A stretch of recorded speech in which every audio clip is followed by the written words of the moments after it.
ओम स एष पूर्वे शामपि गुरु काले नान अनवच्छेदात्। ओम श्री गुरुभ्यो नमः। पितृवाण भव मातृवाण भव, ऐसी बातें हम सुनते ही आए हैं। प्रारब्ध को कैसे बदलें, भाग्य को कैसे बदलें, में आज का विषय है पितृयज्ञ।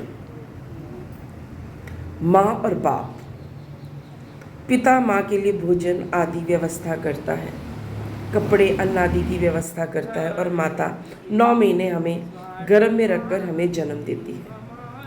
उसके बाद वो हमें अच्छी शिक्षा दीक्षा देने के लिए गुरुओं के पास भेजते हैं, डांटते डपटते हैं, कई बार टोकते हैं, तो हमारे मन में बैर भाव आ जाता है उनके प्रति।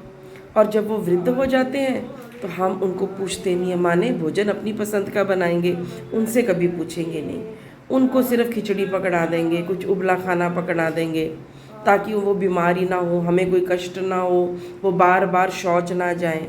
इस तरह की कई बातें मैंने कई घरों में देखी। तो उनके घर में, ऐसे घरों में दुखी घटनाएं होती रहती हैं। माँ बाप दुखी हैं, बच्चे दुखी हैं, एक दुख का वातावरण, एक विषाद ने उनको घेरा होता है। तो प्रारब्ध को कैसे बदलें, ऐसे भाग्य को कैसे बदलें? कुछ लोग कहते हैं हमारा भाग्य ही है, हमारे घर में हम पिछले कर्मों का काट रहे हैं, अब काट जाएंगे, और वो उसी में सामंजस्य बिठा लेते हैं, अपने दुखों के घेरे में, उनके घर में जो दुर्घटनाएं हो रही हैं उनसे।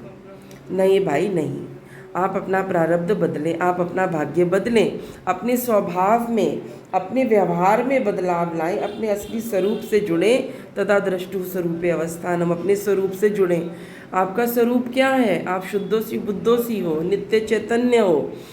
अगर मैं सिंपल शब्दों में कहूँ तो आपको क्या करना चाहिए?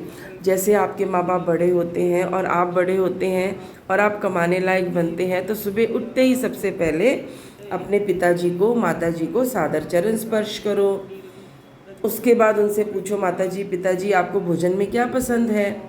उनसे उनकी पसंद का भोजन बनाओ। फिर उनको बोलो आपके लिए स्वच्छ वस्त्र रखे हैं, जाइए आप स्नान कराइए और स्वच्छ वस्त्र पहनिए। फिर उनको कहिए शाम को ठंडी हवा चल रही है, माताजी आपकी कुर्सी बाहर लगाइए, पिताजी आइए, मैं यज्ञ कर रही हूँ, आइए पिताजी यज्ञ में भाग करिए, आप यजमान बनिए पिताजी।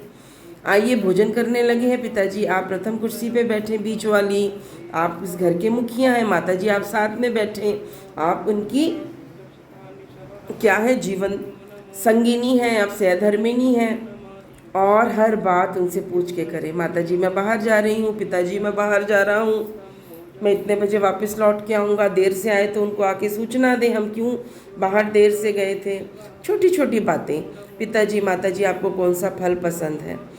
आप ये चिंता ना करें वो शौच जाएंगे, आप उनको अच्छे अच्छे हरड़ ला के दें, चूर्ण ला के दें, जिससे उनका जो पेट है हमेशा स्वस्थ रहे, स्वास्थ्यवर्धक उनको चीज़ें खिलाएं। उनको आप विटामिन्स, मिनरल्स, प्रोटीन्स, अच्छी अच्छी चीज़ें खिलाएं, उनको अच्छा भोजन, सुस्वादिष्ट भोजन दें।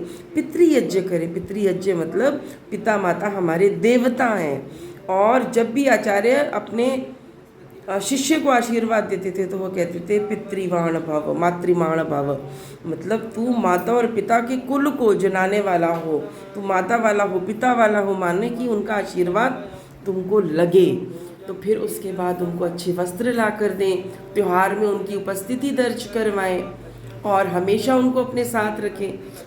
उनसे कहिए 200-300 बार हमेशा महीने में कि माता पिता जी आपका संग मुझे अच्छा लगता है, आप मेरे संग रहें।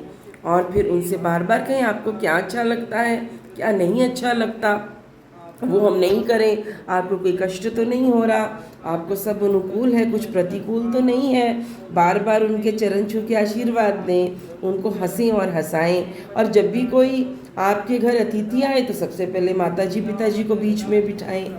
तो इस तरह से छोटी छोटी बातें आप करना शुरू करें। देखना 15-20 दिनों में, 1 महीने में एक आशीर्वाद का घेरा आपको घेर लेगा और आप हमेशा सुखी रहेंगे।